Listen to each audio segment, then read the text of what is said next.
What's going on, everybody? King Dragons 5000 here, coming at you with another figure review. Today we'll be having a look at the Batman Arkham Knight Red Hood figure. Yes, I'm actually happy that I have the Red Hood, because he is kind of hard to track down. More on that in a little bit. As you can see, he does come with two accessories. Well, I'm not sure if you can see that, but there is some paint detail on them, and we'll go more on that when he's out of the box. It does say Red Hood here. And right there you can see it says GameStop exclusive. Picture of Red Hood. Once again, he is a GameStop exclusive, so you can't find him otherwhere than GameStop right now. So he's not on the back of this. On the back we just have Series 1, which is Batman, the Arkham Knight, who is not yet released, Scarecrow, and Harley Quinn. So what I'm going to do now is take a little break, get Red Hood posed out of the packaging, and then we'll go on to the rest of this review. So sit tight, everyone. And here we have Red Hood posed and out of the packaging. Now let's get a good 360 of this guy. I'm really excited I picked this guy up. I found him actually on my first outing looking for the Arkham figures, so he was like a blessing in disguise, or just overall a really good day to go out adventuring, I should say so myself. Now, he does come with two accessories. These little I don't want to say they're handguns, but they're pistols. It's like the guns of some kind. And you can see quite a bit of detail on them. They're the exact same sculpt.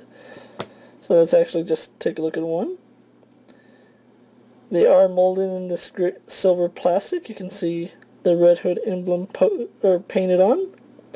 The grip is painted with the little screws, some paint at the top. And on the other side, the exact same Red Hood painting emblem, and like I said, they're the exact same, so it doesn't really matter which hand you have them in. And speaking of hands, let's zoom the camera out a little bit.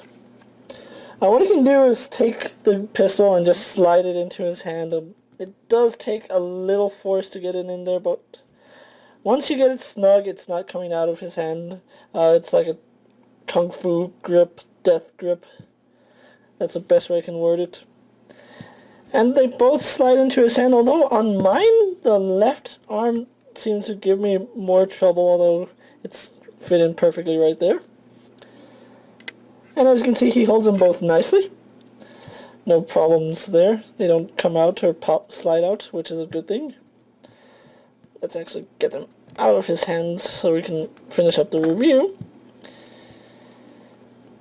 But he has a lot of nice detail, and let's actually show off his detail first. There's a lot of hidden details in the helmet. I'm not sure if you can see that, but there are panel linings on the helmet. You can see it a little better when I kind of cover it a little, but you can see the panel lining goes all the way back here. And then there is some silver paint deco, let's see if I can't, all over his helmet, although you can't really see it because the hood is in the way. Word of caution is do not attempt to remove this hood. It is glued onto the jacket, so do not try to remove this hood. It's not meant to come off. And I know a couple of people would try to take it off, but it's not suggested because it doesn't come off. See, he has the Red Hood emblem painted on his chest. Just a lot of nice tears and damage to his costume, like he's been at war for a while.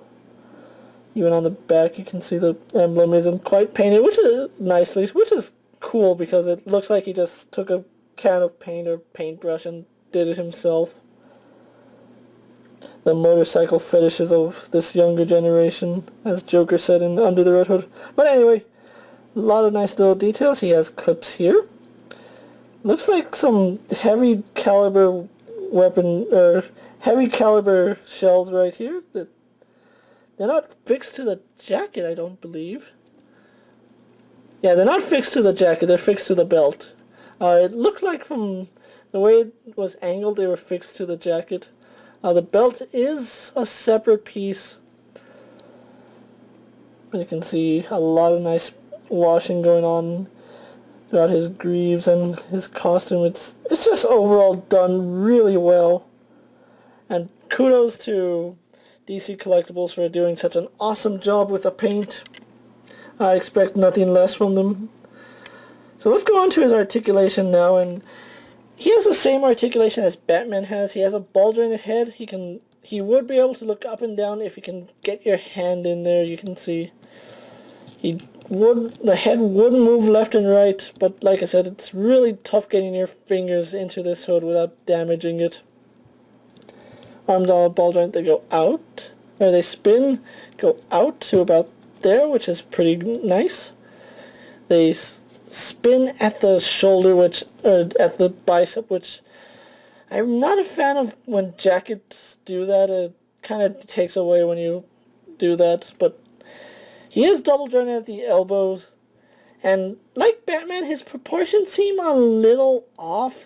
His hands seem tiny. Not sure if you guys can see that, but his hands seem relatively tiny.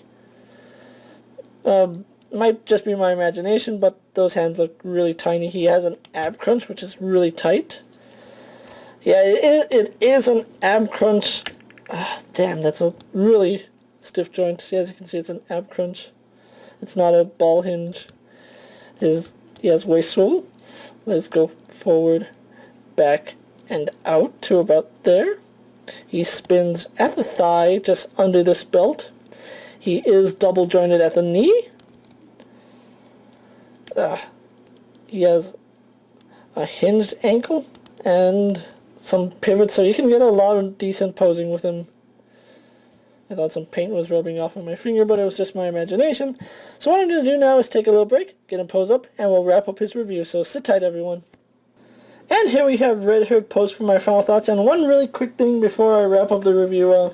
Here's how he scales next to Batman. And as you can see, Batman is taller, but what I mentioned about Batman's head kind of comes out more when you pose him next to a figure, as well as the hands. You can see Batman's hands are a lot larger, but nothing you can do about that. But overall, really, really nice figure. I'm really glad that they were able to give us a Red Hood figure. Now, Red Hood is only available at GameStop, so you have to go to GameStop when they put out a fresh case for him. Otherwise, he's going to be gone. I just got lucky and walked into GameStop, and they had Red Hood just sitting there. I asked about it. I didn't see it at first, but then the GameStop employee was kind enough to show it to me, and I picked him up right then and there. If you can find Red Hood, I really do suggest you pick him up, because he is a really nice figure. A lot of nice paint deco. He has great articulation. The only thing I would say is I wish this hood was a separate piece, or it could be removed. Do not try to bend the hood back, because you will damage the jacket. I haven't tried it yet, but I do know for a fact that if you try messing with this, it will tear and you're going to ruin your figure. But overall, really nice figure. I do recommend Red Hood, and this is King of Dragons 5000 saying, I'll see you later. Take care, everyone.